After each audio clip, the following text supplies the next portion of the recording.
What's up, you beautiful Redditors? Hope you're having a fantastic Monday. Welcome to the RNEWS Evening Show.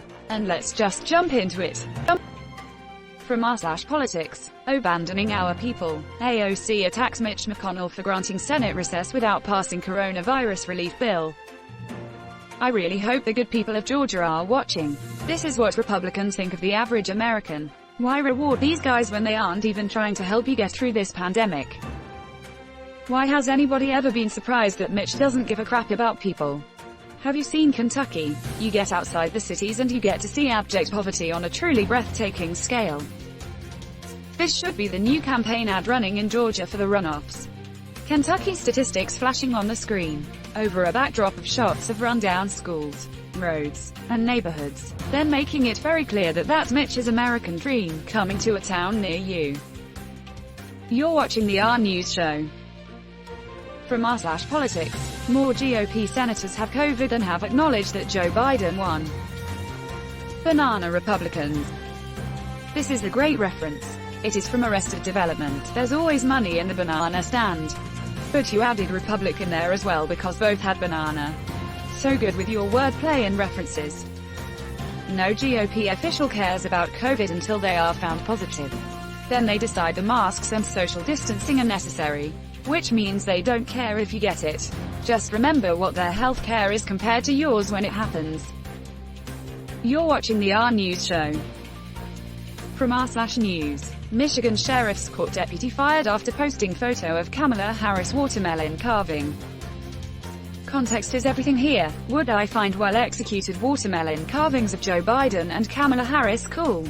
Of course I would. Watermelon is delicious and you can play with 3 different colors. Red, white, and green. But this, a part-time court deputy with the Oakland County Sheriff's Office, was terminated after she was found to have posted a photo on social media showing Joe Biden, Donald Trump, and Mike Pence pumpkin carvings and a Kamala Harris carving in a watermelon. Yeah, that's racist as hell. The stupid B-word put effort into being racist, LMAO. She was a Leo for 30 years. Imagine how much she's gotten away with during that time. Make no mistake, she's still a Leo, just at a different department now. I'm sorry, I don't get it. Watermelon. I have no clue how this is racist. Edit. Guys, I'm not racist, just confused. Thanks for the help. It's racist because of the racial stereotype of black people loving watermelon. From The Atlantic, how watermelons became a racist trope. There may be a soft paywall. Sorry. Sounds like something Big Cantaloupe would say. Who's paying you? I'm not a racist, but I 1. Make racist jokes, 2. Have racist thoughts, and 3. Do racist things. You're watching the RNEWS show. From r/politics, Trump's rhetoric is so similar to Jim Jones, says woman who fled Jonestown cult. A death cult is a death cult is a death cult. Asterisk flavor aid. Oh my freaking god, you nerds. I got the same feeling listening to Trump speak. I've listened to probably over 100 of the Jonestown tapes a while ago when I learned about Jonestown because I became kind of obsessed with knowing what was going on back then. Whenever Trump speaks, I hear many similarities to the way Jim Jones spoke to Jonestown residents. It's a filter. Pile of people hear it and all but the highly suggestible walk the frick away. Add another pile. Same. Keep going and now you have all the highly suggestible people in one place learning triggers. The appearance, the words. All of it actively filters down to only those who are susceptible to deep suggestion. In Trump's case, it's a learned but not premeditated behavior because he's been successful in using it, so has always continued it. He doesn't know why it works, just that it does. Could you give us some examples of their language is similar? I find it frustrating the article didn't give any. They both use the technique of repeating the last few words of a sentence. The last few words of a sentence. And then rise in their inflection afterwards as if they're ascending to something. And then pause. And then go back down again. Softly, softly, lilting. Sometimes even sounding a bit like they're reading a storybook to a child. You're watching the RNEWS show.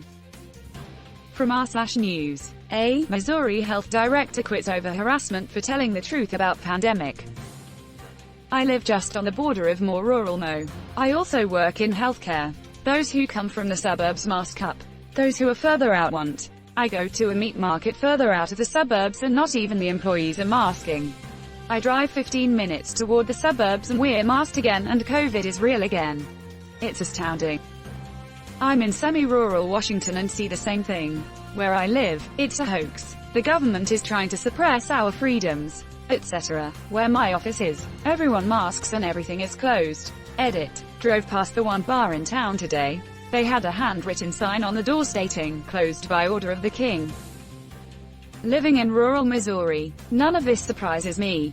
Most people refuse to wear masks. The schools aren't even trying to enforce mandates. Older teachers are looking at retirement options and young ones are talking about switching careers. We just handed Parsons a full term as governor after seeing how he's handled this thus far. So whatever happens to Missouri, we asked for it. You're watching the RNEWS show. From r/news. Jailer who tortured inmate strapped to a restraint chair is sentenced to prison. Prosecutors said former corrections officer Bryant deployed a stun gun on Norris for about 50 seconds while Norris was in a restraint chair on November 5, 2016. They said Bryant returned more than an hour later, as Norris was compliant and fully restrained, and used the stun gun on him again. One prosecutor said Bryant taunted Norris while he tortured him. Why is the word torture in quotes? That sounds like torture. We don't need to beat around the bush, do we?